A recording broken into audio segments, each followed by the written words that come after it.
Putting on the Blitz, Friday Night Blitz, that is. Week 8 is now in the books. Next Friday is the end of the regular season. We got highlights of teams looking to hang on to first place conference spots and others looking to propel themselves to the top. Let's start with our showdown game of the week. Bayport and West Pere swashbuckling for the top spot of the FRCC North. Phantoms won on a field goal last year, but we're going to jump straight to the second half. This was a back-and-forth game. Brady Moon puts the Pirates on top. A conference title is on the line, so they're going to onside kick it, and guess what? They recover it. Now they got to try and capitalize off that gutsy call, and they do. A convoy is out in front for Moon, and he's going to break a tackle. Finds Pere. They go up 10. Pirates up 17 here, but here comes the Phantoms. Bryson airs it out to Darian Acevedo Ortiz for a huge touchdown. Look at that grab.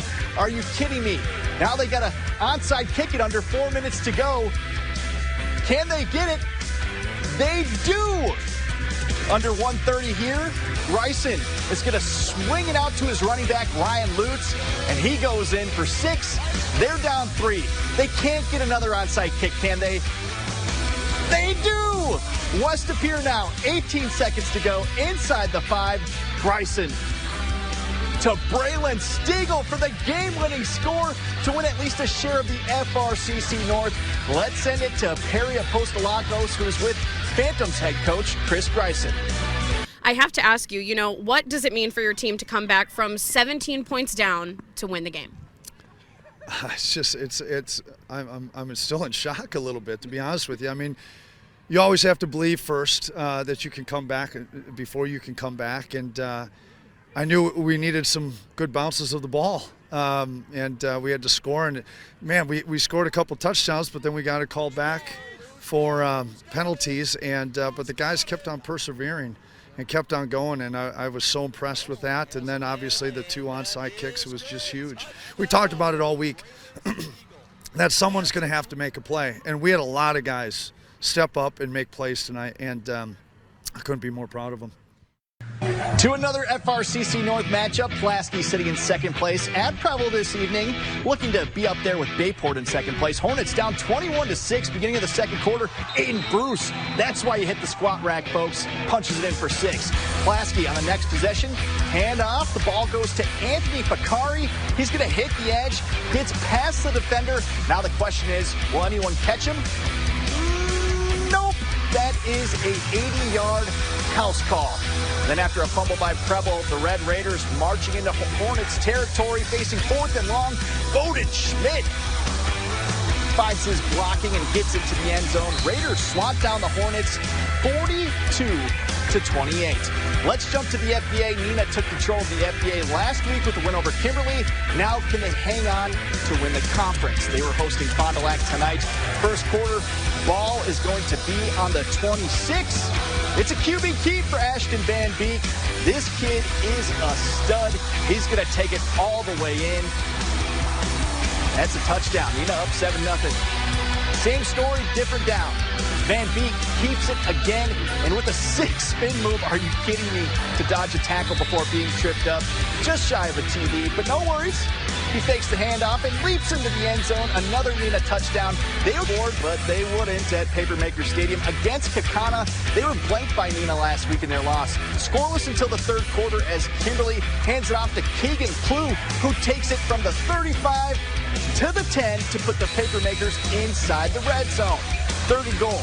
Quarterback Cam Wong finds his tight end Ryan Buchanan for the only touchdown of the game for Kimberly. Due to penalties from Kakana, Kimberly went for 2, and Brady Bell punches it in. Kimberly goes up 8-0. The Ghosts would get a last-minute fourth quarter touchdown, but would miss the 2-point conversion. They win 8-6. Now to the FRCC South, Notre Dame hosting Green Bay West. They came into the night tied with Oshkosh North at the top of the conference. Wildcats start out with the ball, and they go right to the air. Unfortunately for them, Carter Morris, he's going to be picked off by Notre Dame's Alex Siak. But if you watch Notre Dame football, you know what comes next. Handoff goes to Kingston Allen. There he goes, using that Flash Gordon speed for the touchdown. Tritons take down the Wildcats 44 to 7. With a Triton's victory and an Oshkosh North win over Sheboygan North, that sets up a match for all the marbles in the FRCC South next week. Notre Dame and the Spartans will duke it out for the conference title on our Showdown Game of the Week next Friday on TV 32 WACY. Don't miss it. Now let's send it out to Kelly Hallinan, who's standing by for another conference battle with huge implications. It's a battle in the Big East. Undefeated Manitowoc Lutheran hosting Hilbert. The Lancers looking to stay atop the conference and clinch at least a share of the Big East title. Let's check it out. Manitowoc Lutheran takes the field, and on the opening kickoff, Isaiah Muchka sets the tone early with a big return. That leads to the first score of the night. It's Isaac Wagner who punches it in, and the Lancers quickly go up 6-0. Later in the first, it's Wagner again, breaking free with his legs. He could not be stopped tonight. Manitowoc Lutheran leads 13-0. But Hilbert answers before the quarter ends. Ezra Savella with a huge run to set it up, and Luis Pena finishes the drive. The Wolves cut the lead to 6. The Lancers keep the pressure on, though. Jamin Ott going deep to Noah Dillon, who hauls it in. Then, in the second quarter, Ott keeps it himself. Manitowoc Lutheran rolling into the half, up 34-7. And they never looked back, dominating the Wolves. Final score, 54-13. 4 years ago, all of us seniors made a promise that we're going to turn this program around and become conference championships one year. And this is our year now. We said what we're going to do, and we did it. This means everything to me. My love for football has only grown these last couple of years, and especially this year. It's meant everything, and the promise that we made 4 years ago, I'm very happy that we were able to make that come true. I have a special spot in my heart for this group, and to see their goals pay off is just, I love them. I love them so much, so it's awesome. Next week, the Lancers will look to clinch the Big East title outright against Reedsville. From Manitowoc Lutheran High School, Kelly Hallinan, NBC 26 Sports. And Manitowoc Lutheran is a wagon. Don't go anywhere. The play of the night is coming up next. It's time for our play of the night. West to Pere coming back from 17 points down.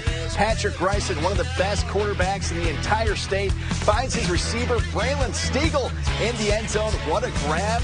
What a throw. Phantoms win at least a share of the FRCC North. Let's take another look at that.